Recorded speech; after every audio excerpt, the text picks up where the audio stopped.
us on why you are sleeping in darkness tonight. And if you listen very closely, you may hear the hum of a generator in the background, because even here around the vicinity of John News, we're using generator because the national grid has failed to provide the power that we require as a result of a few things that we're learning from the Energy Ministry today. So today, the Deputy Energy Minister is here.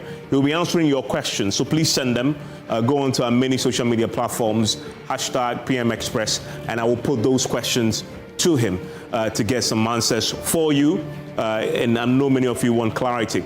But they've explained today that the Akufo-Addo fire, the fire that swept through the control room, has left us with 1,000 megawatts gap in terms of power supply. And that is significant. For a country that has a peak demand of 4,350, if you take out 1,000 megawatts, that leaves you a significant shortfall. And we are in that period of the year where a power demand is constantly at its peak. Normally, between the March and April period, you have higher peak demand stretching across weeks and days. For obvious reasons, it's hotter during this period.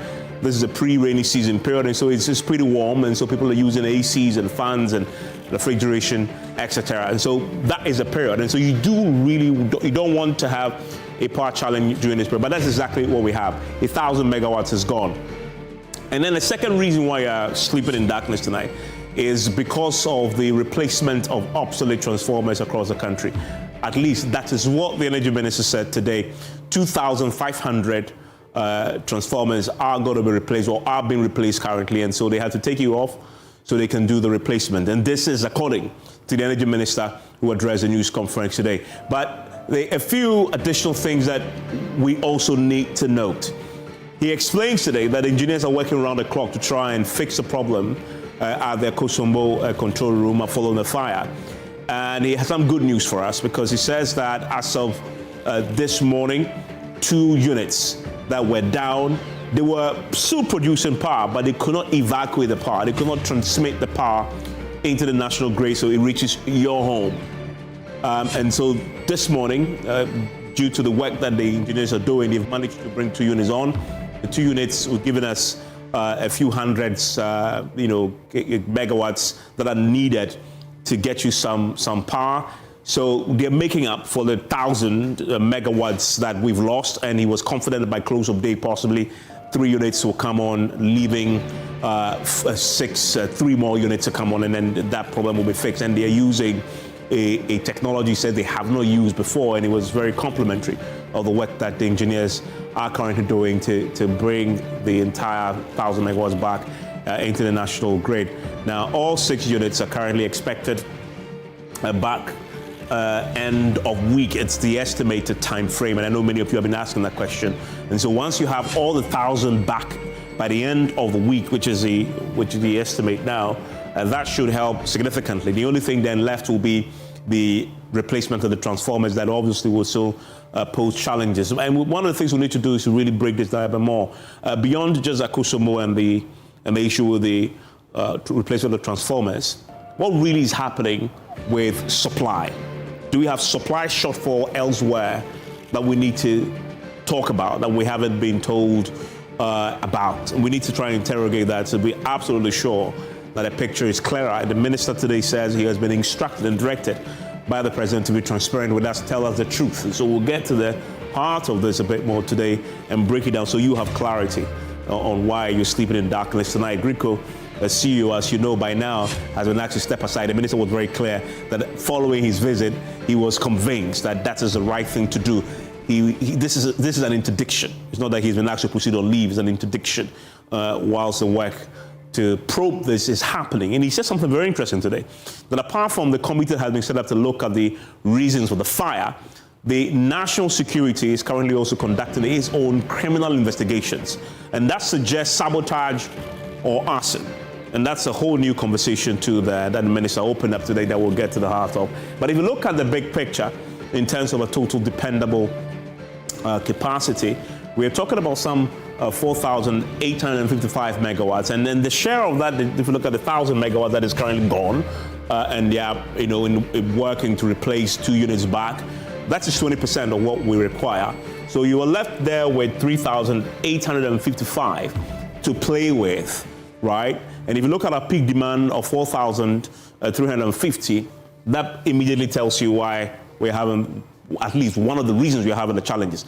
But when we dug a bit more today, looking at the Greek report that we saw as of 7 a.m., something else jumped at us, and we need to ask those questions, right? Because if you look at that Greek report that the Greek produces, right, we currently, in terms of the power generation status, 54% of expected power is what we are currently producing complete, when you look at our complete generation mix. That is significant. So the fire that has ravaged the control room in the Akosombo, if you take away the 1,000 megawatts, it still will leave you a huge gap. So there's something else happening there that we need to reconcile, because that tells you almost half in terms of the generation. We're just producing half of what we expect in terms of what we know we can produce, right, in terms of power. And if you look at the breakdown, thermal appears to be where the challenge is. 66% is what we are generating. So that tells you instantly that you have a significant problem of more than, it's a significant challenge there has emerged when you look at the mix there. 66%, there's a huge gap there. What explains this gap? Because that's thermal, the challenge we're having with the hydro, that's where the Akosombo, because we also know that if you look at the other hydro projects, that's giving us 29%. Akosombo is significantly the reason why it's here and not giving us a full 100%, because you can't have 100%, but at least something very close to that. And for us, we're looking at this 66% raises fundamental questions, right, about what else is happening that is leaving this supply shortfall with our thermal plants. Is it a question of gas supply? Is it some down for maintenance? Hopefully we'll get some clarity to this particular question here. The minister was clear today. The current power challenges that we're having is leaving a significant gap, right? ECG has now been directed to provide a round-the-clock updates to a 12-hourly basis. And he says sometimes this will change because some of the plants will be coming on and being connected to the national grid. And so that is good. And so check the ECG pages to get an update on what is going to happen in your respective communities across the country. Now, if you look at the entire map of the power sector, the current government decided to do a few things.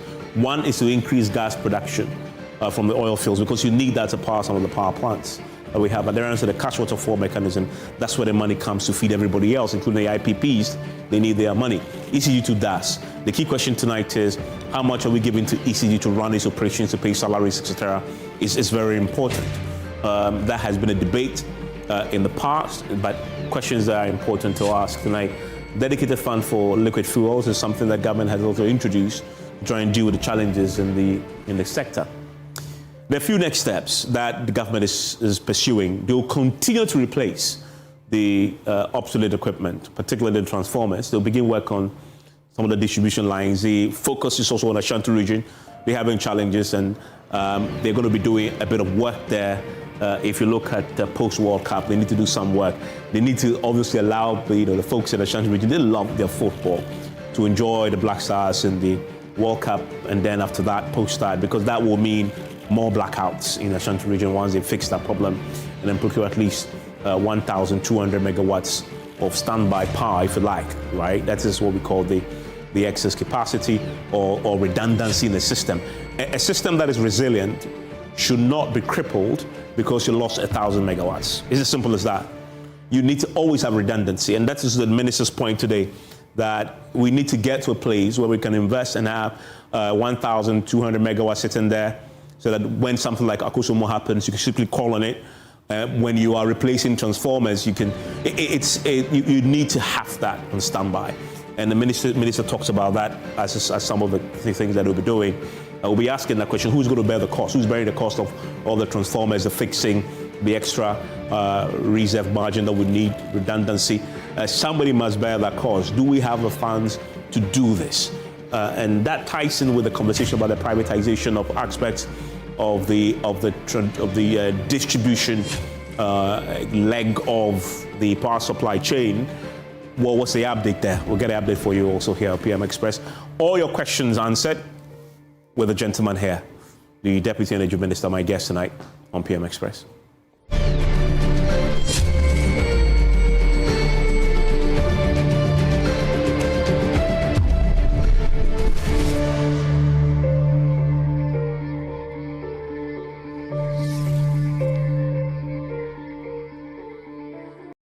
Can he tee up someone in red? In it goes to one! That's who goal is for. What's 5 Champions League? You want to know? I be the real goal. Who is the GOAT? Ghana Jollof or Nigeria Jollof? Ghana Jollof has no co-equal. The smell alone. Oh my God. No, that shift. You two they lie, eh? Now the same stew when they use cook the rice and then they go put them for top. Hey, you are lying. Ghana Jollof.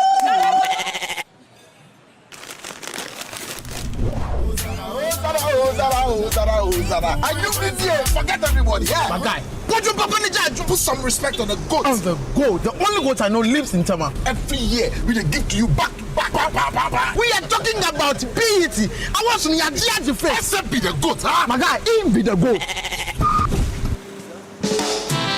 Though our choice of goats may differ in football, music, and jollof, Alomo Bitters always brings us together. Alomo, experience greatness in every moment. Drink responsibly. Not for sale to persons under 18 and recommended to pregnant women. This advert is FDA approved. Another week is here on the greatest of all time show. My name is Giovanni Clip, and tonight we're bringing you talent. Contestant number 1, let's bring Baby Car. Let's bring. You did it for you. Cut. Oh, there is a leakage. Where's the plumber? For quality and durability, insist on Syntex pipes. If you want quality, this be where you belong. Strong, tough, and reliable. Your perfect match to your trusted Syntex pipe. Syntex pipe, it dey carry water, no wahala. Syntex pipe, it dey make water dey flow.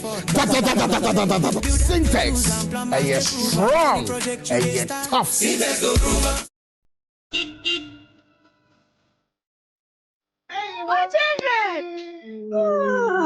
Miss you guys. For every sacrifice, Hey, darling. Close your eyes, baby. every silent prayer, Wow. Thank you for being a wonderful moment. Thank you. I'm sure you love it. she gave her all. Now it's your turn to give back something precious. For everything you are and all things you do. Happy Mother's Day, love. Oh, thank you. This Mother's Day, celebrate her with something as precious as she is. Gold bought jewelry, pure, precious, proudly Guinean.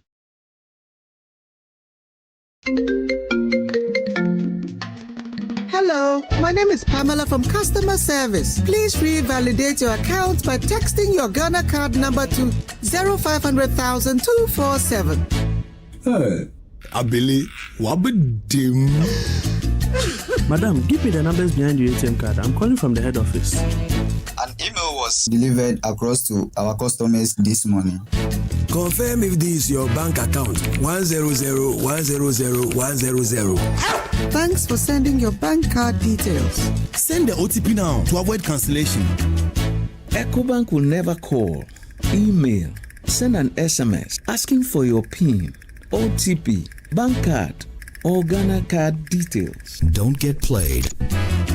EcoBank, the Pan-African Bank.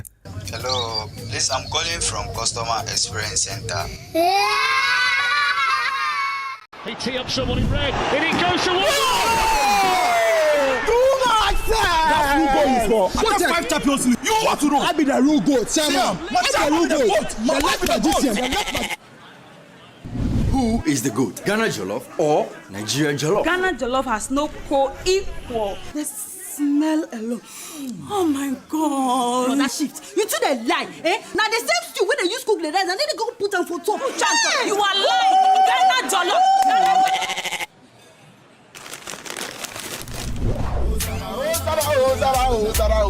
Are you busy? Forget everybody. Yeah. My guy. Put some respect on the goat. On the goat. The only goat I know lives in Tama. Every year we dey give to you back to back.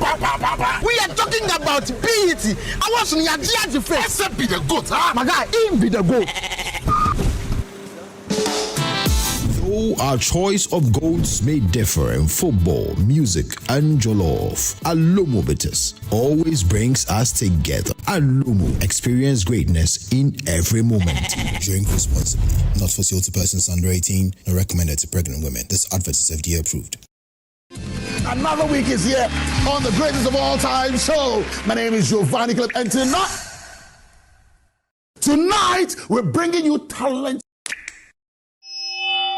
Contestant number 1, let's bring Baby Car. Let's bring. You did it for you. Cut. Oh, there is a leakage. Where's the plumber? For quality and durability, insist on Syntex pipes. If you want quality, this be where you belong. Strong, tough, and reliable. Your perfect match to your trusted Syntex pipe. Syntex pipe, it dey carry water, no wahala. Syntex pipe, it dey make water dey flow. Syntex, and you're strong, and you're tough.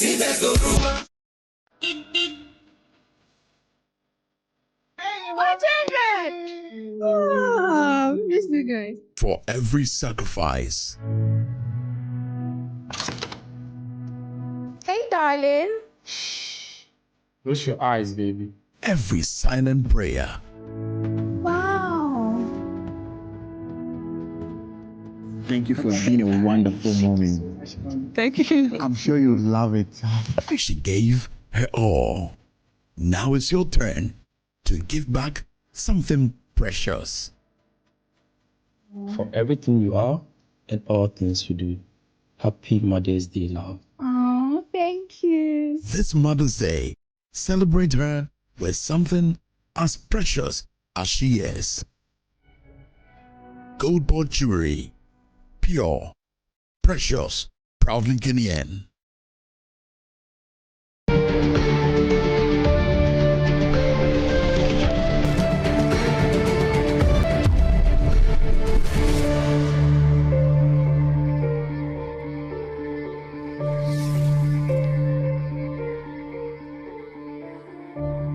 And thank you very much for staying with us here on PM Express. It's always brought to you by Syntex Tanks. It is strong.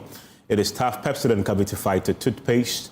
The Stambik CIB Impact series also. And if you're looking for a tank that can store water, durable, is long-lasting, look for the tortoise symbol on that tank. Once you find it, that's guaranteed quality. Syntex Tanks, strong, tough. And before you sleep tonight, please use the Pepsodent and Cavity Fighter toothpaste, because that is a way to guarantee stronger teeth and also deal with potential foul breath. And you have to brush your teeth twice a day anyway, so use it tonight and thank me later. And if you're looking for those who can partner you for growth, those who will see opportunities only, those who will help you unlock value, then you're looking at Stambik Corporate and Investment Banking. Call them across the country, 030-281-5789 to speak to their CIB team, or visit stambikbank.com.ga to get started. Stambik Corporate Investment Banking, driving growth, creating sustainable impact. My guest in the studio tonight is Richard Gyan Mensah, is a Deputy Energy Minister. Thank you, Mr. Mensah, for your time. MP for Gomoa West. An MP for Gomoa West, very important. In fact, he was an MP before he became a minister. And so that is an important point to note. So, Richard, where are we tonight? This morning, the minister gave us an update that let's start with the Akosombo situation. the fire that ravaged it. As of this morning, the minister says 2 of the units were back. Tonight, do you have more units back? So as at the time I'm entering the studio, I have not had information of any of the units coming up. So I can only report of the 2 units that was on. One, as of yesterday, around 10 to 11 a.m., and then the second that came on this afternoon. Okay. So that is the reports that currently I have. But the minister is on site now. Okay. The minister is at Akufo-Addo as we speak. This evening? Yes, this evening. I heard him say that he wants to pay the engineers a visit. Yes, so he's currently at Akufo-Addo. And I believe that maybe at the end of the program, when I reach out to him, he will be able to give me update of what is really, what has happened on the grounds. What is he doing there, though? I mean, just give us a brief, because he's been there already, visited the fire scene. Is he returned there tonight? There's a minister who is so concerned about his sector, such that with this accident that has actually caused this wide range of concerns across the country, he can set at least, even though the engineers are on site, I believe he also wants to get there to get first-hand information, because he's bent on delivering within, as he reported, that he's hoping on the technical knowledge of the technicians and then hoping to bring on board all the units so that at least what we are currently experiencing, we would actually be off it by close of week. So 1,000 megawatts is what you lost. Do you have 2 units back? 2 units will give you an additional how many megawatts from that 1,000 that you lost? So the 2 units, depending on the 2 units should give us something within 280 to 300 megawatts. Okay, so that's good. That's currently being supplied to homes. Yes. And what has been the impact there in terms of the shedding arrangement that we've seen over the last few days? I think generally, generally this evening, you can see that some areas that were off yesterday, they currently have electricity. So the losses, or maybe the deficit we have in the system has actually largely reduced. So it's obvious that electricity will be extended to more homes, or those that had were a bit on a schedule would also be off it now. Okay, let's talk about the fire itself. What happened? Have you learned anything new?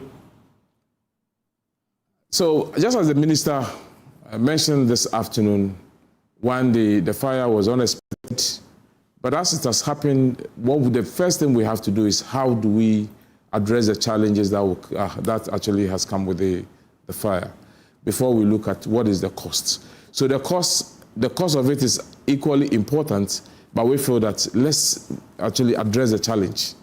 Let's address the issues that are actually arisen out of the fire. And I cannot tell what exactly the cost was. That is why the technical team has been constituted, a committee, to come out with exactly what the cause of the fire is. But from the layman's point of view, I also visited Akufo-Addo. I look at the impacts, and I can tell you that the impact is very, very, very much. Why? Because it's extended to the point that all the control units from end to end, I had actually not visited the place before the fire, but at least I saw almost a very big hall from end to end, and everything there is actually actually it's bent down. So that is exactly, and I could see cables, bunch of cables, or I don't know the right word to use, but you could see bundles of cables which are bent. And then you can see the galleys that they have constructed, connecting it to the switchyard. And these are all things that they have to. And my check, even on the grounds, even indicates that as of this afternoon when I checked, I called the number of engineers. So we have the main engineers and then the technicians who are on site. I've even told that to even draw a cable requires a lot more people to put force energies together to be able to pull the cables before they will be able to work on it. So there are more than 250 people on site now working to make sure we bring back the power. And the engineers working, all of them are ECG, GRA engineers, or we're getting help from elsewhere? Because the equipment installed there, of course, equipment would have been bought, service, by companies that maybe could assist? But the good side of it, the engineers on site are all Ghanaian engineers. These are engineers drawn from VRA, engineers from Gridco, and then some engineers from ECG as well. Besides, we also have some retired engineers who have also offered to also support. Okay. And today the minister disclosed that the security services, national security, is also doing a parallel investigation. Why is that necessary? Because you have set up a committee. You're giving them 2 weeks of work, and then you also have this parallel criminal investigation. Well, why? So, you know, national security has its mandate, and then our committee is not to stop, or maybe to stop them from doing their responsibility. They are just carrying out their mandate. So it is not under our, we have not sanctioned that it is within their purview to actually protect national assets. So if something happens this way, they also have every right to also do their investigation. The fire service is also doing their investigation because they were involved in putting off the fire. So they also have to report, and I believe when they get their report, they will share with us. But our technical team is also to give us, and the technical team is made up of people, engineers, and also people within the civil society, and even people also, ordinary Ghanaian, because I believe that these are issues not only engineers. There are some questions the ordinary person would want to ask the engineer for him to get the answers. Because if when you go there, some of the questions that you may ask, we may have maybe a journalist or somebody within the general public who could also ask similar such questions. So the composition of the committee, the 7-member committee, I only know that the chairman, who is Engineer William Amuna, and then I know of the fire service also. One officer from is an assistant chief fire officer. I know of one lady who's a legal from the. Is it the criminal investigations? Is there suspicion of? These are what the committee. The committee just come out with it. Yeah, it's not about criminal investigation. Yeah, I'm asking about the criminal investigations that the minister talked about. Is there suspicion of foul play, sabotage? Is that something I'm saying that? See, the national security has the mandate to do their investigation, and their investigation might cover criminal investigation. But from where you say, from the briefings you've had, is there that suspicion that needs to be investigated? For the briefing that we had, there's nothing that has come up. Maybe we are not ruling out anything, but we have not had from our non-technical mind to come out with anything. Yes, there are speculations of arson. There are speculations of sabotage, all those things are. But that is up to the committee to take all views and then come out with their reports. And we are just going to depend on the report that comes. And any other reports from other agencies that may also come, then we will act based on that. Okay, and let's have clarity on the estimated time of completion of these repairs. When do you hope to get all 1,000 megawatts back into the grid? The good thing is that at least we've seen 2 of the units come on board. And that gives us the assurance that the remaining 4 units are likely to come on board within the time frame that I gave. Because on Friday when we visited, the technical team, the engineers told us that they are hopeful of delivering the unit on board within 5 to 6 days. Okay. So if I'm taking within 5 to 6 days, that means that at least latest by, if I should take the 6 days, that means latest by Thursday, everything should be on. But once that within, it is likely that even by close of by midnight, it will be happy to hear that they've been able to do all the bypasses such that they can bring on board all the units. Okay, and so the clarity you have is by the close of this week, we should have all 6 units back and producing, but also evacuating 1,000 megawatts back into the national grid. Yes. Okay. What will that mean? Because let's come to the very main point for Ghanaians. What would that mean for the gentleman, for the woman sleeping in darkness tonight? So what it means is that when all the units comes on board, it is very much likely that significantly our generation would have gone up to meet the demand, such that we wouldn't have any issue with the generational deficits. I would also want to highlight that before this occurrence, there was some already there are some challenges in the system that we were working on that has to do with the changing of some distribution transformers. We're also doing some system improvements, which are currently ongoing. There are places within Ashanti region, for instance, that has areas where they have low voltage and which has to do with some in terms of transmission, connectivity, and all those things. When you go to Volta region, for instance, they have a peculiar challenge that has to do with transmission. So this power coming on board doesn't necessarily mean that that challenge there immediately is resolved, even though we are putting in place measures to ensure that the challenges that confronts them are also being addressed. Some has to do with, even just last week, we had almost everything agreed upon when it comes to the Volta region. Some measures are going to be put in place that even the minister mentioned about it. So some of these things, obviously, when all the 1,000 units comes on board, we may be experiencing some of these challenges which we are currently addressing. There's a lot of effort on grounds to make sure that those challenges are being addressed. But challenges or maybe the issues of generational deficits, we will not have it when these units come on board. Okay, so we would have 1,000 megawatts back by close a week. That would deal with the generational challenge. Yes, because currently what we are being faced with is a generational deficit. Much of it is from generational deficits. Okay. Tied solely to Akosombo? So, with our generation, whether the generation is coming out from Abuadi, coming out from Tema, or Ahomaso, or Mine Energy in my own constituency, Gomoa West, that is the solar generation. It's, once you generate, you put the power in the transmission lines. So you don't need to generate at, let's say, Boko before you can get electricity. So it's a pool. That's why they call it a power pool. You generate, you put it in the pool. So once the power is in the pool, it has to be sent to where it is needed.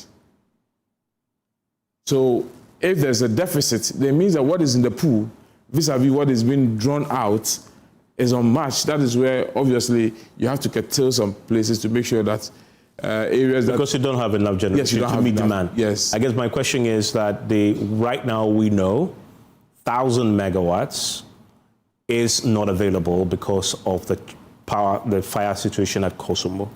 If that is fixed, does that address your generational challenge completely?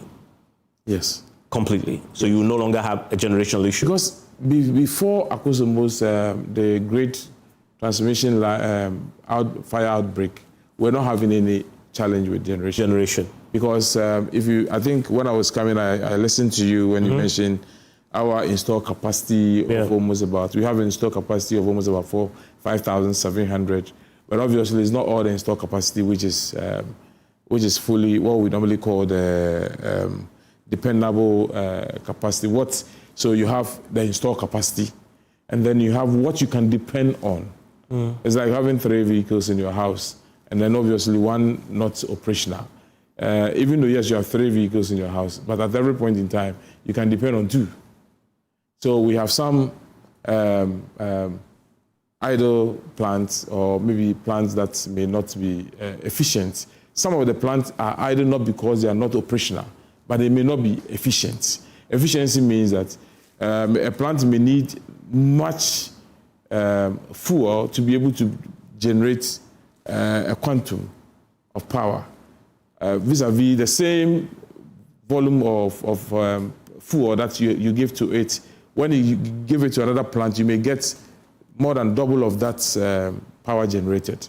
So these are some of the things that generally now we have adequate, because our peak demand is about 4,400. It has moved. Within the last 1 year, our peak demand has moved. And this peak demand also includes exports. We do export to Burkina Faso, almost about 200 megawatts. We do export to Cote d'Ivoire, and then... But you stopped that now. But as we speak in this challenge, I don't know, but tonight whether some export has been initiated, I can't really tell. But as of Friday, Saturday, I know export has been curtailed. I mean, I'm asking the generation question because today we saw the Grid Coast Grid report. And if you look at the Grid report, as of this morning at 7 a.m., we're generating this whole country, thermal and hydro, 54% of what we can, of what we can generate. And if you look at the breakdown, thermal was 66%. That's a huge gap there, thermal. As for hydro, we know the Kosovo problem. So there's a question around thermal that needs to be reconciled. Why are you not able to generate close to 100% of thermal? Is there an issue there? So as I rightly said, these are plants. So at every point in time, a plant may be off for a reason, maybe either due for maintenance or maybe idle for inefficiency. That is what I was talking about. So if the plant is due for maintenance, and I know some plants actually were actually under maintenance when this incidents happen. So some of them, they have to quickly suspend the maintenance and make sure they are on stream. So I don't have the fine details to... Which plants do you know are currently down for maintenance? What I'm just saying that I don't have the but at least I know that at every point in time we are being briefed. I know some of the TICO and all those things, but I don't have the fine details. At every point in time may be down for some maintenance or something else. And I think in the minister's report, he even indicated that there are some plants like the Senate plants there's some parts that are being flown into the country by tomorrow to be able to fix it to also be operational. So these are some of the things that... Do you have a challenge with supply of gas? No. To power the thermal plants? You see, largely in the last 15 months, you can see there's been very significant improvement even in the whole energy sector, especially when it comes to the power subsector. In terms of fuels, we have not had issues with fuel. I think last year when we came, when they have to do some pigging of the West African gas pipeline, where we quickly fell on liquid fuel. Even we know the liquid fuels are quite expensive. This government has actually intended to make sure that we do more of the gas, use more gas, because relatively it is cost effective to use gas than to use the liquid fuel. So, and when it comes to the gas, for instance, we've seen a significant improvement. From ENI, they have moved from the usual 230, and now they are doing up to even about 280. That's about 50 mm scarf more. With the Jubilee partners, have also been able to push up from the usual 1800 to almost about 130. The end gas supply from Nigeria has also improved from 70 to almost about 100. So for gas supply, there's been very consistent. So there is the availability, and then there's the financial wherewithal to purchase. No. Do we have... No, we don't have any issue with the financing. Because I was in Nigeria last week in the committee of ministers meeting on the West African gas pipeline. And I can say they actually really praised Ghana for especially the minister, for his effort in making sure that now we are up to speed with in terms of our debt, we are very current. What we owe Nigeria is what has just been supplied us. And even with that, within the month to be paid. We've not had issues with payments. And then, so for that reason, they have also not had any reason to also come up to say that, we are cutting you because you have not paid us. I believe if they have threatened, you would have known by now. There hasn't been any challenge when it comes to payment. We've been very, very efficient with our payment of fuel supplies, even with the liquid fuels. Have you heard of any supply of liquid fuel crying foul that is owned and has not been paid over a certain number of months or period? All these things, we are not experiencing them. If anyone is owned, it's a current bill, which at the end of the month, there are some payment structures that are followed. So what we currently actually face in the system has nothing to do with generation and has nothing to do with supply. It doesn't have any financial effect because we didn't have any finance. Obviously, when it comes to system improvement, it requires more money. But I can say this government, through the president, through the Minister of Finance, has been very charitable to our ministry in terms of whatever we need.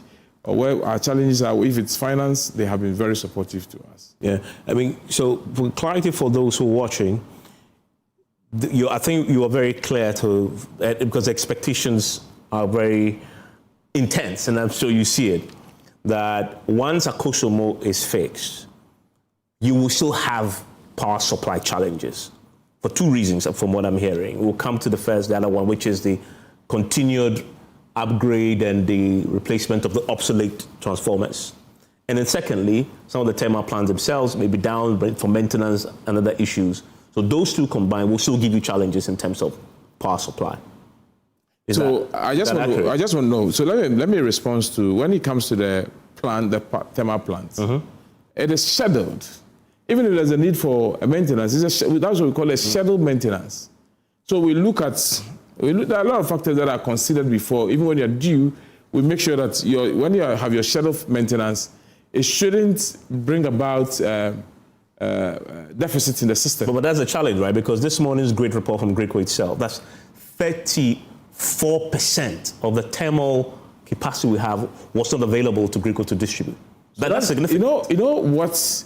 The minister said something this morning. I think if you listen this afternoon, mentioned that this incident actually breaking one myth in the power sector, that without Akosombo, the whole country cannot even rely largely on the thermal plants. But at least that myth, at least for the last 3 days, Akosombo was totally off, and we're able to depend on the available thermal. But there was significant doomsday. No. What I'm saying is that doomsday was. So what we're saying that there was this myth that because Akosombo is a base load, it's actually we've always held that you need a base like the foundation to be able to spring up. Now the foundation was removed, but you were able to still at least sustain yourself. Obviously, you will not be on your feet. But that's not the experience of ordinary Ghanaians. No. What I'm saying is that I'm not in any case. The system didn't collapse, but there were significantly prolonged blackouts. No, I'm just saying that for 1,000 megawatts. Yeah. And don't also just take note that it is not just Akosombo. Just from Akosombo also has the pond dam also. It has some, because the water that flows also feed into the pond dam. So obviously, it has some impact on the pond dam as well. So, but that is huge. 1,000 megawatts is very huge. 1,000 megawatts is very, so when 1,000 megawatts is taken, my brother, even if the thermal were 100%, because we are having dependable capacity of, let's say, 4,700. And 4,700, assuming that all plants were efficient or were operationalized without Akosombo, you're talking about 3,700 with a peak of 4,400. Obviously, there's a deficit of 700 megawatts. There's a deficit of 700 megawatts. Now, with our dependable capacity of 4,700, because some of the plants were already down for maintenance when this thing happened. Some quickly have to be retrofitted and then just be able to put on the thermal plants. Yes. So the figures of assets, and this morning we've been very busy, and so I've not been able to pay attention to Greco's report for today, because since morning we've all been engaged one way or the other.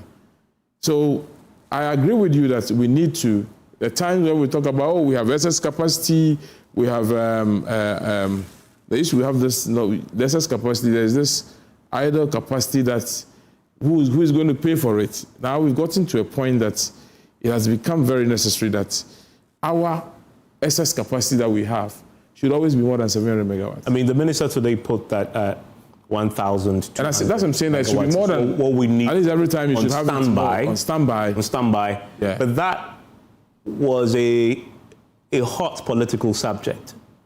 Contracts were cancelled because excess capacity costing us too much. Take or pay.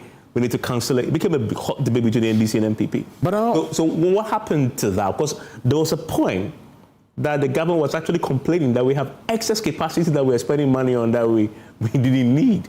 Now we are back talking about 1,000 megawatts out, and we are in crisis. So there was a time where we had excess capacity. You are paying for it, but you are not also being able to generate adequate, mobilize adequate revenue to even meet the capacities that you are paying for. So every time, if you look at the cash waterfalls, the IPPs were underpaid. Some were paid just 40% of their bills. But as we speak now, some IPPs are even paid 100%. Others are paid about 90%. So it means that now there's been a lot of mop-up of revenue to pay for whatever is being produced. So with the measures put in place, when it becomes necessary that we have a buffer, then, and also mind you, because within the last 1 year, our demand has gone up by over 400 megawatts. Our demand within the last 4 years has gone up over 400 megawatts. So I even anticipate that in the next 1 year, it may go up higher because now there are a lot of EV vehicles that are being brought in. Now there are a lot of air conditioners that are being sold. There are a lot of companies that are coming up. The 24-hour economy coming. You see that even our street lighting. See the street light improvement that has been done. These are all loads. So you need to build that reserve margin, that excess capacity on standby, the redundancy the minister calls it, 1,200. How are you going to build that? What's going to pay for it? So the excess capacity that is going to be generated, obviously it is going to be, we are going to look at the cost effectiveness. Obviously, we are not going to, because we need 1,200, we just go and build 1,200 to be sitting down. As I said, some of the plants can be what we call the candidate plants. You have the plants available, prepared, as and when you need it, you fall on it. Some use the gas, the single turbine, for instance. Some can just when you start it, just like. And you only pay when you use it?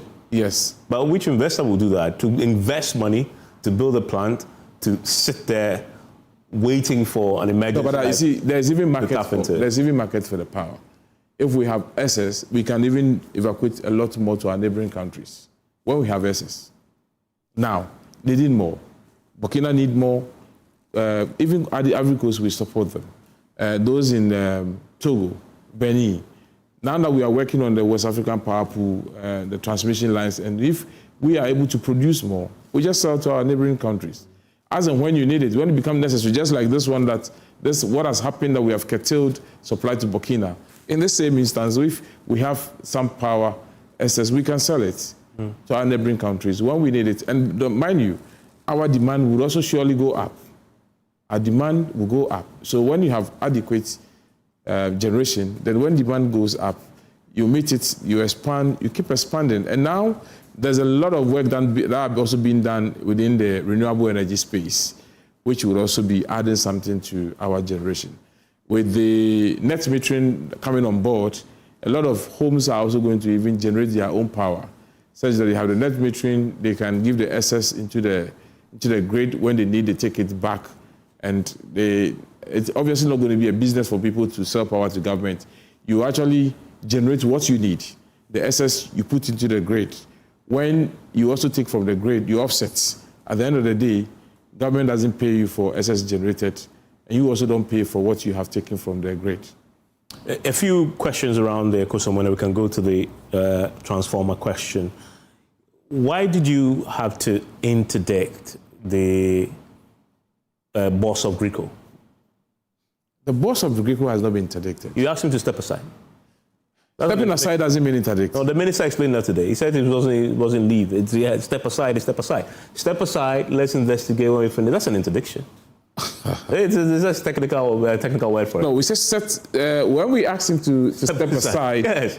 I think the minister said even this for his own interest. Exactly. Like, step aside. Something has happened. You are in charge of something that's. I guess my question is, why did you ask him to step aside? Oh, so that the people doing the investigation at least can ask some pertinent. So assuming that he's there, and then his deputy or an officer of his has been called, and they want to ask him something, and his boss is there, he may not be very comfortable to come out. At least just to and then also him himself, with this thing happening within this time, there's a lot of tension. At least you step aside to take it easy whilst we do the investigation. But GRICO, he is the boss of GRICO. Shouldn't he be supervising the process. It's his responsibility also. But he was part of the process from Thursday until the call came that he should step aside. So what changed between Thursday and when the call came? Oh, obviously, when we got there, immediately we went there, we did our assessment, he was with us. And he was with you, yes? Yeah, he was there. But so, the gentleman agreement to ask, so just step aside, let's do our own. There must have been something you saw that said, step aside. I mean, he's the boss. He's ultimately responsible for that. But this is not the first time where an incident has happened. Even there's been instances where ministers have been asked to step aside when something comes up and then they have to do some investigation. The president has every right to even ask, okay, we to also step aside while he does his investigation. At least this is something that we are doing. Not by this, we are not saying that he's culpable, maybe he's culpable or something. No. Just want us to do an independent, free-minded investigation, and at the end of the day... The minister called it force majeure, an act of God. Why do you ask me to step aside from an act of God? No, because if you call it a force majeure, it's nobody's fault. So why must he step aside? It is an accident that has happened. Exactly. At the time of the accident, I cannot tell who was there manning the place. Possibly, if maybe somebody was manning the place, or maybe more hands were in the room and the incident happened, they may have taken some steps. For whatever reason that this thing happened and then we're not able to contain it within a time frame, these are all things that the investigation team will look at it. So the minister calling it a force majeure is because we least expected this. But at least now it tells us that it is something that we should be expecting across. And that is why, as part of his, in his address, he made mention that he's even requesting all the agencies under the ministry. Are the political heads sacrificing the head of Great Coat to save face? I don't think we are sacrificing anyone to save face. This is an incident that has happened within your jurisdiction. We just want you to just take a breather, let us do some thorough investigation. Whatever it is, Engineer Bai is a very experienced person, and in the last 1 year, it's our government who appointed him. You know, he was appointed in 2021 by the MPP government. Just within a day, or I think the same day, they withdrew his appointment. When we came, we believed in his competency. We gave him the opportunity to work with us for the last 1 year. So if something has happened, and also, we didn't ask him permission before we gave him the appointments. So when this thing has happened, we asked you to step aside while we do our investigation. It is, I think, that is not out of place. Mm. It is part of the process of doing our investigation. So when the investigations are done, you bring him back? When investigations are done, the reports would all be spelled out. And as I said, whatever the report says is what the recommendations from the report is what we're going to live by it. He says his administration definitely is going to be a subject of the investigations. His leadership, because you're almost suggesting now that whether he comes back or not is dependent on what the report says about what happened and his involvement or otherwise in what happened. So obviously, let the reports come out. Nobody has held him to, or maybe nobody has put a blame on him that he's the reason why this thing happened. No, that is why the minister keeps insisting that this is a force majeure. It's something that nobody anticipated it.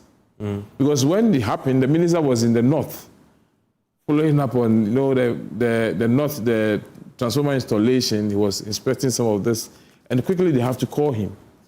And the interesting thing is he had left Accra somewhere around 11. I think he got to the north.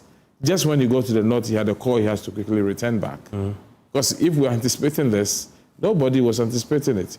Even myself, when I read the report on one of our platforms, that we assumed that it was maybe something that has happened, a slight thing, until the evening when we realized that the situation was that extent that it requires some immediate and drastic actions to be taken. On the subject of doomsday, we were experiencing quite significant doomsday before the fire. The minister have explained, the president actually also explained, that the reason why that was happening is only because of the transformer upgrades and the replacements.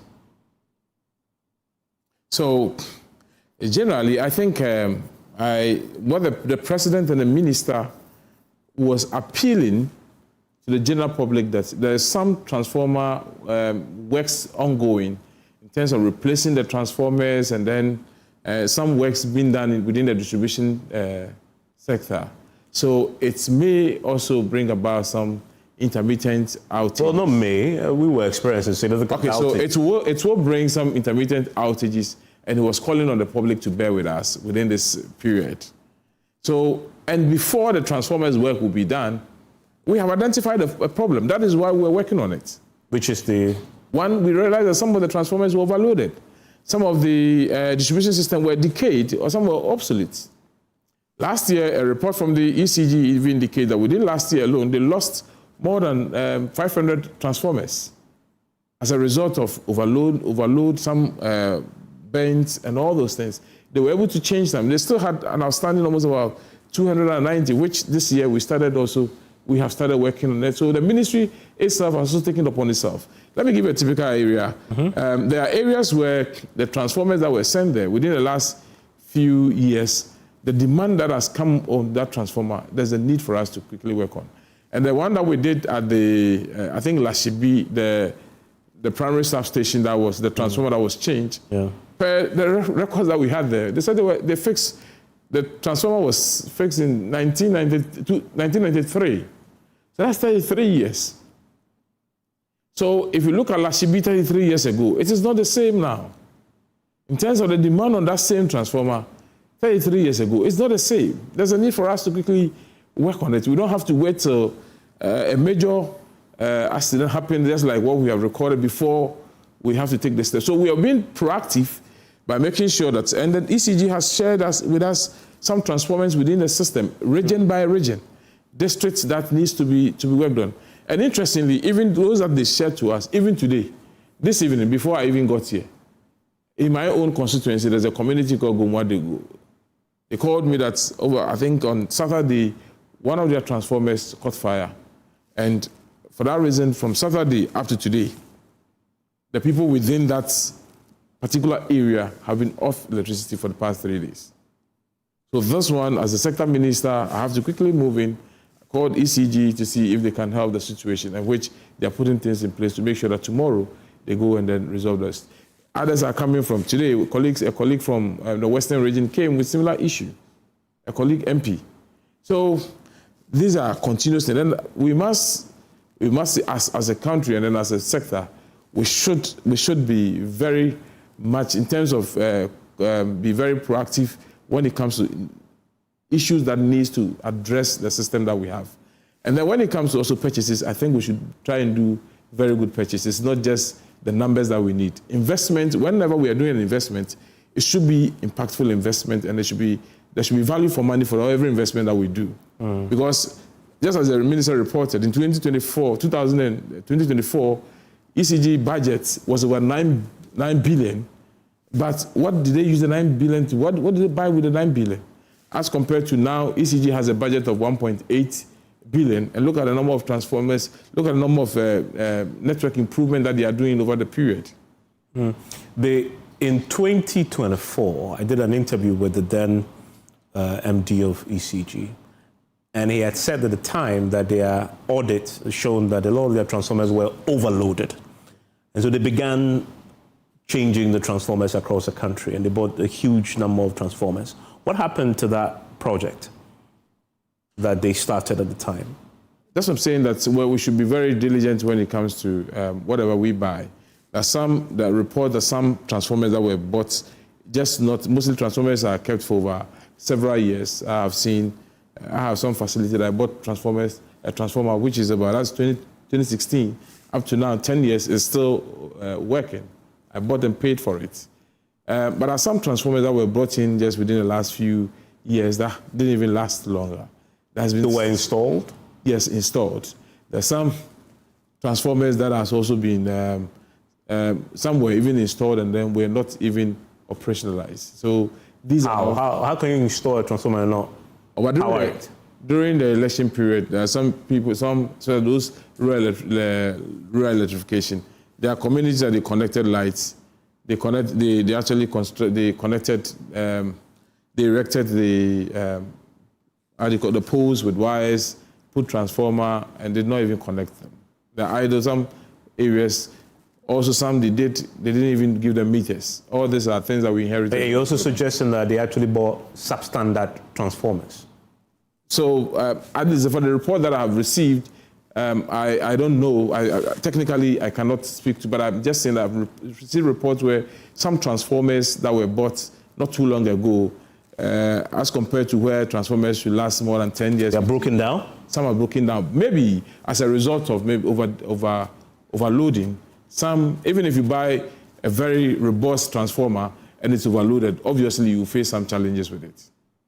But you can confirm that when you came, you met the transformer replacement upgrade project that was ongoing. We did largely with during our administration. We've done a lot of transformer replacement. I mean, what you inherited. I mean, when you came, did you inherit a transformer upgrade replacement project from the previous administration that they handed over to you? So that's what I'm saying, that it's a process. Okay, so they were doing it. It's a continuous thing. Yeah, but within last year, did you continue? As I said, within last year, ECG reports that they lost over 700 transformers. These are old transformers. They lost over 700 transformers. And some of those things were replaced. As at the report I had, they had about 290 that needed to be replaced within this year, which they started replacing this year. The reports I have from ECG indicate that they will need up to close to almost about 2,000 transformers, and it's not only the ECG alone. We also look at NETCO as well. So this is the reason why the minister is, the president announced that we are trying to infuse about 2,500 or more transformers into the system. So those need to be replaced totally, and it's a process. It's a phase. The first phase is critically to look at those that needs to be immediately be replaced. Some are damaged. Damaged transformers have to quickly be replaced. That's the first phase, and we'll be doing it within the next 3 months. Within 3 months, we need to fix all damaged transformers. Today, NETCO reports that they have installed within the last 1 week, they've installed almost about over 140 transformers. And then ECG also over the last 1 week also reports installing almost about 190 transformers. 190 transformers. Yes. At the time, in 2024, I remember the ECG had diagnosed 1,800 transformers across the country that were faulty, that needed to be replaced, and some purchases were made, which is what you say we are continuing. Now you're talking about what, 2,500? That is what we intend, over 2,500. And that is not for ECG only, for both ECG and NETCO. And then NETCO. And you're going to replace this. Okay, so the ones that have broken down completely, you want to do it in 3 months? Yes, we want to do it in 3 months. So 3 months ending when exactly? When does the 3 months start? So when they started the exercise, I think it was started in April. Okay. End of April, we started this intensive where the ministry itself was involved. Okay. Mind you, the ECG itself. So in June, so you want to finish that phase? Yes, by and that phase covers which type of transformer? Those ones that are completely broken? Broken down transformers. Okay. So that's 3 months to replace that. Okay. And what's the total number of that from the 2,500 that you want to do across the country? Do you know? So as I indicated, ECG, for instance, I know had almost about 300 transformers that need. These are not the transmission. Sorry, the primary distribution transformers. Mm-hmm. These are the normal transformers you see in our communities. And that is not the only ones that we are working on. So you're also working on the power transformers. Yeah. So we've seen a bit of the one at the Teshi one. What was the power transformer? The power transformer. Yes. We've done the Adenta one has been done. We've done Lashibi. We've done Majo. I know for Kumasi, to the Ridge area, they would be attending to, I think, from this week to next week. That would also see some work being done on it. And then there are some areas that they have identified that even needs the primary substation. I think somewhere within the northeast region, between Boku area to Nararugu area, they are looking at putting up a box supply point. Even within my area, the Winneba area, they're looking at bringing on board some primary substations to support the current, the existing ones. So these are some of the things that they are looking forward to. And obviously, it will be, when you want to put the primary substation, it will not take you 3 months. So when do you hope to complete this Mars transformer project? So it is in phases. We have the first 3 months, the next 3 months, and then the rest that will be done within a year. Okay, so you are talking. So this will end next year. So we're looking at this. By the end of this year, we should be able to cover a lot more of the. But you complete this entire nationwide upgrade and replacement of transformers by in a period of 1 year. Within 1 year. Yes. So we should expect Doomsor to continue for 1 year. Obviously, you see, when the transformer goes down, there are a lot of engineering works that are done. You can move a power from one transformer to the other. We want to make sure that we have a very robust system that will be able to contain any pressure that comes on. It doesn't mean that any transformer that we are changing is overloaded.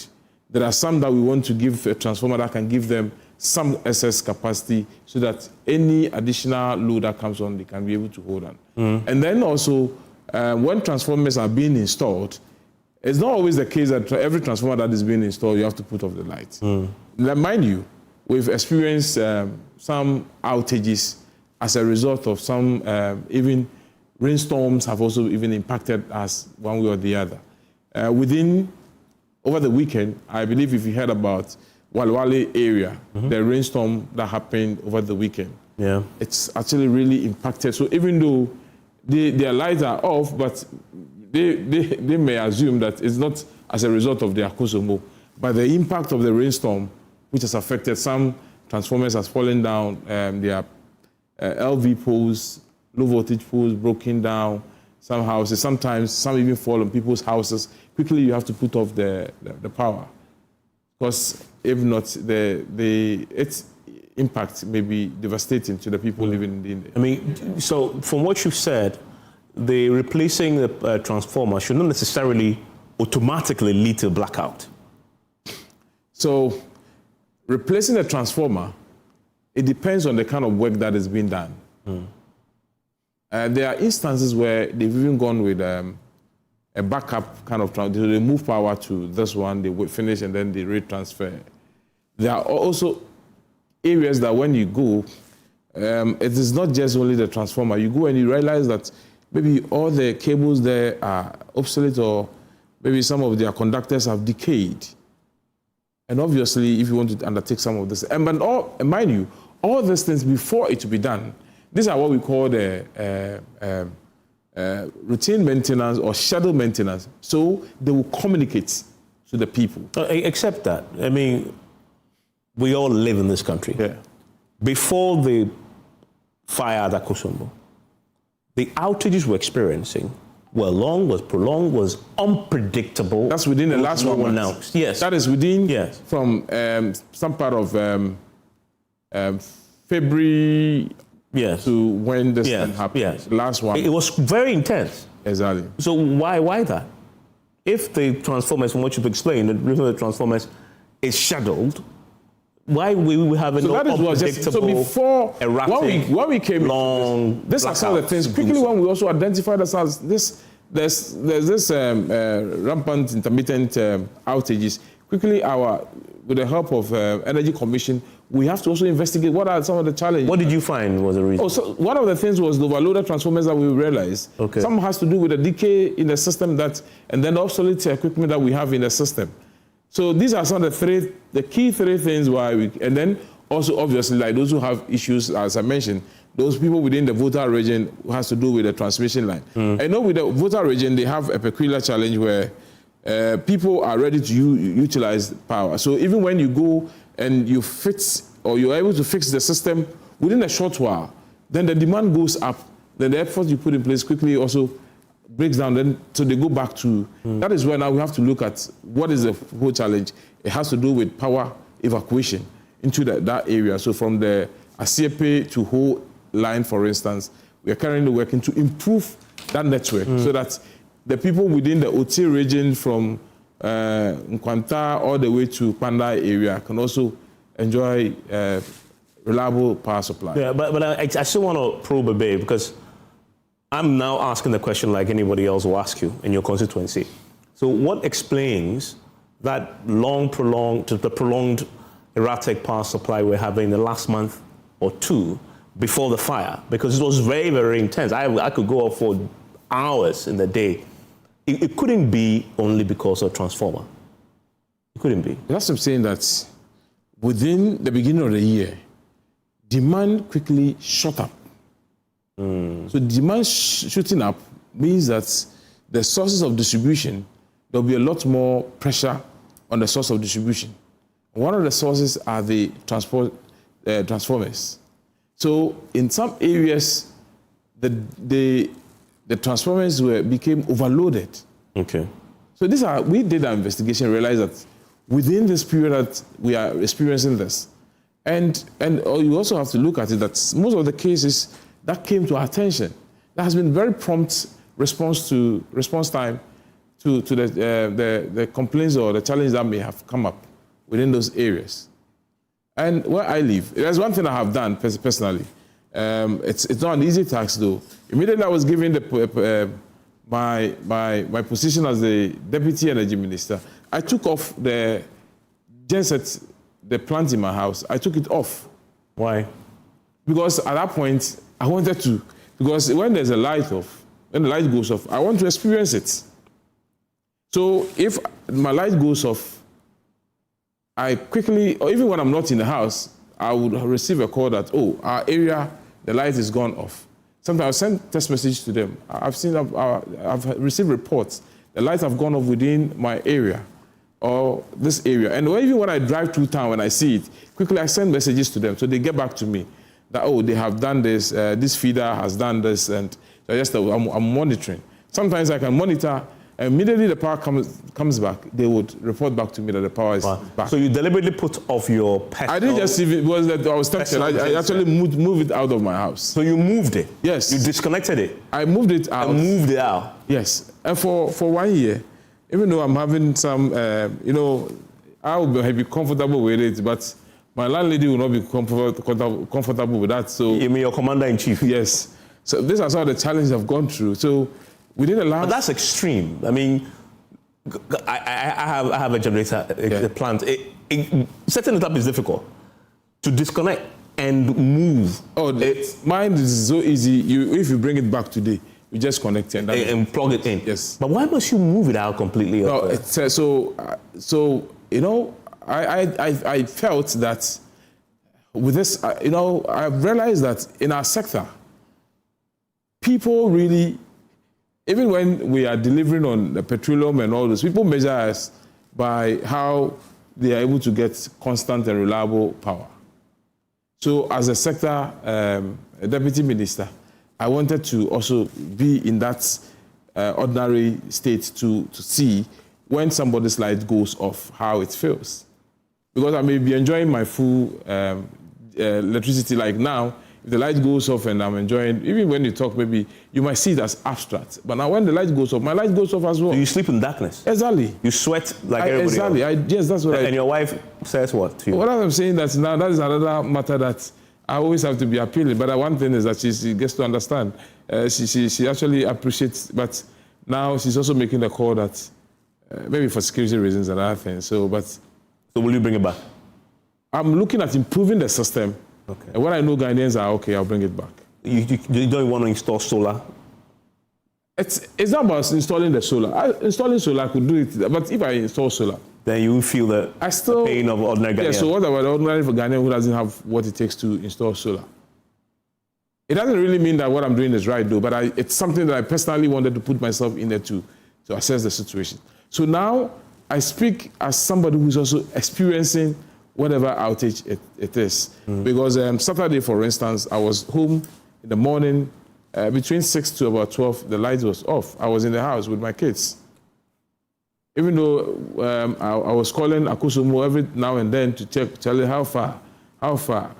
I wish I could stay there with them, just as my minister is with them now. I wish I was with them and just be monitoring. And there are instances where I have been to power distribution places. Remember the Abilinkwe area when in the afternoon till about 10 p.m. when eventually we were able to replace the transformer. I was with them. I was with the technician because when the call came, minister had traveled out, and he called me quickly. I have to move from the constituency I drove straight to Abilimpe to be with them till it's installed. And now the minister also does say there are instances where we have a platform that's any complaints that comes on the platform, the minister himself monitors. I do. Energy Commission boss does.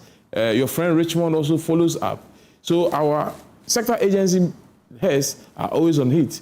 ECG boss, I call him late in the night, 2 a.m., 3 a.m. I've called him several times within that period. And because I don't know the district manager, I know the ECG boss, so I could call him.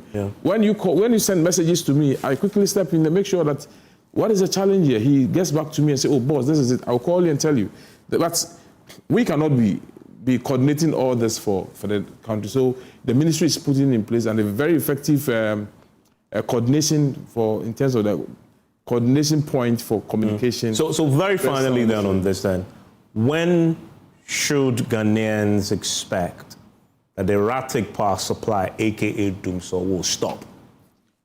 So I am taking the words of my minister because from what we are very much hopeful that by the end of this week, our generational challenges will be addressed, and then beyond that, all the processes or maybe the efforts we put in place now in terms of what we're currently implementing, that has to do with transformers that we are changing, that has to do with even the grid networks that have to work, that has to be done. We are continuing doing it. Those that has to do with constant payment of fuel to make sure that we don't have fuel shortages, we are doing that. When it comes to feeder works, we are doing it. System improvement, it's a continuous thing. And we should just be very frank to ourselves. I can never tell you that we can have lights such that something may not happen. What we believe is that even when there's an outage, the response time must be very quick. Something may come up.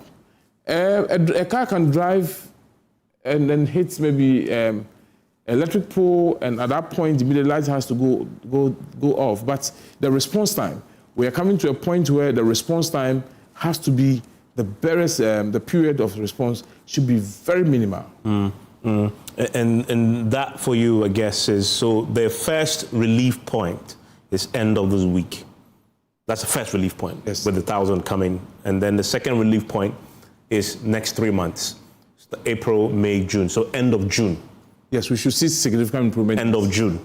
By end of June, because that's your first phase transformer project. So by then we should see significant improvement. In that. And then the next phase, another 3 months. 3 months. But fully where you will now see the end of the year, a full restoration will be end of year. Yes. End of year. Okay. So let's quickly then address another issue that's related. You were going through the process of finding a private player to take a part of the distribution chain. Where are you in that? The conversation started, the minister gave us, the committee came up with the plan of what is going to happen. Well, why are you in? So the committee brought the report. A new committee has also been set up to be the implementation committee. They're in the process. I think they are currently engaging a transactional advisor, which they are in the process of recruiting a transactional advisor. There's a lot more work that is being done. That has the committee left. They have to even do engagement, the stakeholder engagement. I believe they've started doing some of the engagement.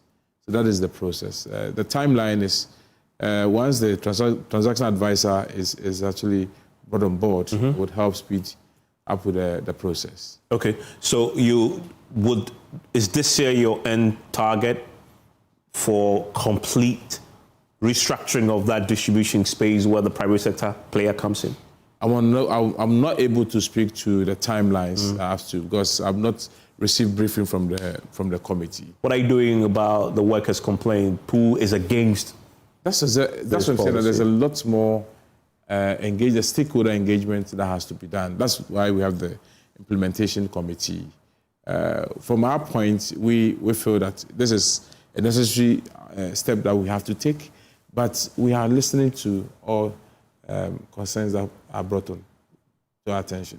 And besides, we're also engaging to also That is not to say that because we want to do the privatization means that we just have to veto it and go out there. We want to do much more engagement so that we get it right. Let me ask you a direct question. You're a politician, so this question is you and the minister, so you should be able to answer.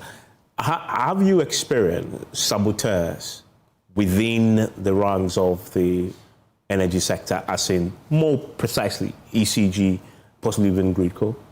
Personally, I have not experienced any sabotage. Because today that question came up. The minister was asked. He actually raised the point that he spoke directly to those who may be sabotaging the system, that they should beware. The Ashanti region question was asked. Your executives, party executives in the Ashanti region had raised that possibility. Have you, at the ministry, had cause to worry about saboteurs? So it's a human institution, and in a human institution, you may have, just as we have good people, you may have people also with negative intentions. So we don't rule out element of people being saboteuring the system. However, our focus is to deliver. That is why the minister made a call that anyone that has any intention, your intention is to help sustain and support the system. And anyone that is found to be against the system or sabotage the system would actually also come after you. You'll come after them. And is there an active process of fishing them out if they are there? So all the institutions, let me use ECG for instance. So ECG have people who are also so much concerned or so endearing to improve system or quality work. So if they also find somebody who is actually working against the good things, because they want success. Anyone who works wants to see that you've been very successful in the field that you find yourself. So we, from the ministry point, we have people working with us. We also have very intels on the ground that if there's any one that is identified as saboteuring the system or working against the system, when it's brought to our attention, we'll take the necessary action. Okay, good. Thank you very much. That there is Richard Gyan Mensah. I hope he's answered a few of your questions. He's given us some timelines, though, when you can expect some relief. And the first point of relief will be end of this week. Second point, end of June. Third point, end of year, basically, where he says you can you see almost close to full restoration of regular, sustained, reliable power supply. Thank you very much. Thank you very much. And then I also want to take this opportunity to, this challenges, as Ghanaians are all experiencing it, the good people of my beloved constituency, Gomwa West, also some of them go through these challenges. I want to assure them that we are putting in place a lot of measures to ensure that we are able to sustain the power within Ghana, and also because when the power goes off, interestingly, my people are so concerned for me that we are heading this ministry and these challenges are coming. So even when they are in the challenge themselves, they rather empathize with what myself and my minister is going through within this difficult period. So I want to thank them for the support and then the care, and I assure them that we'll deliver to the best of our abilities and to the glory of God, and then to their admiration as well. Enjoy the rest of the evening. Thank you very much.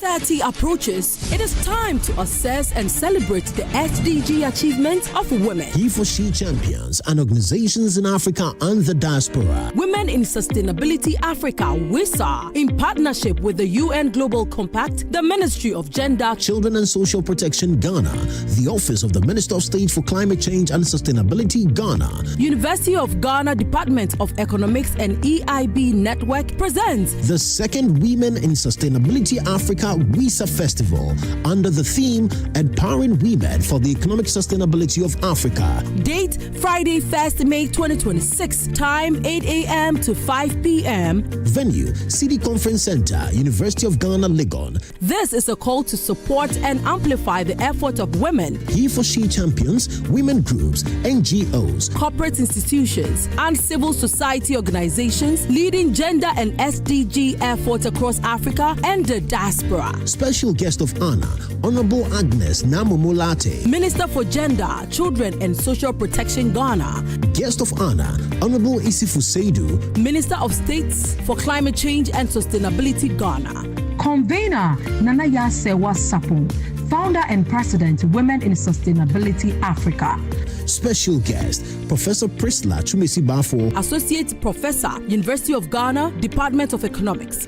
Tolulope Louis Tamoka and Dr. Mrs. Gifty Owusu Ezekiel. Special guest, Bishop E.O. Ansah, General Overseer, Eternal Life Church. Special guest, Nilgun Zaimoglu, President, Women's Development Association, Kajiga, Turkey.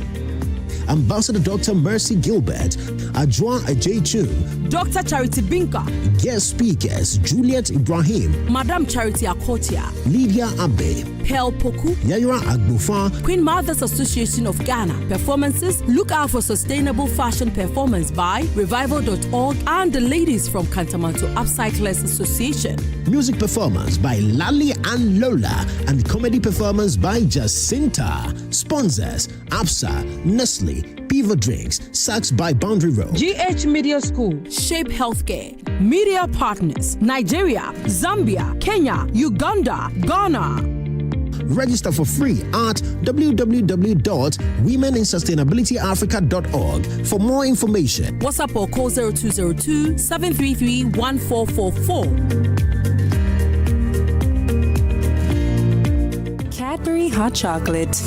Crafted from cocoa, milk, and sugar. Creamy, chocolatey, frothy goodness, rich taste, so satisfying. Cadbury goodness, the treats you deserve every day. This is not just rap. This is not just lyrics. This is War on the Mic. Welcome to Beats and Bars, the ultimate rap battle competition in Ghana, where raw talents meet hungry ambition, where bars hit harder and only the strongest survive. Fanboy no they pay. Sudi agoro be best sorti okay abonnet is such a skilly. Okay, on a man, I'm another one, but reject another one phantom now. Two communities, two fearless MCs, 3 intense rounds, 1 undisputed champion. No backing down, no mercy, just skill, flow, delivery, and bars. You better get to it. I say, shake your bala bala, shake your bala bala, shake your bala bala. Who owns the mic? Who controls the stage? Who takes the crown? Beats and Bars.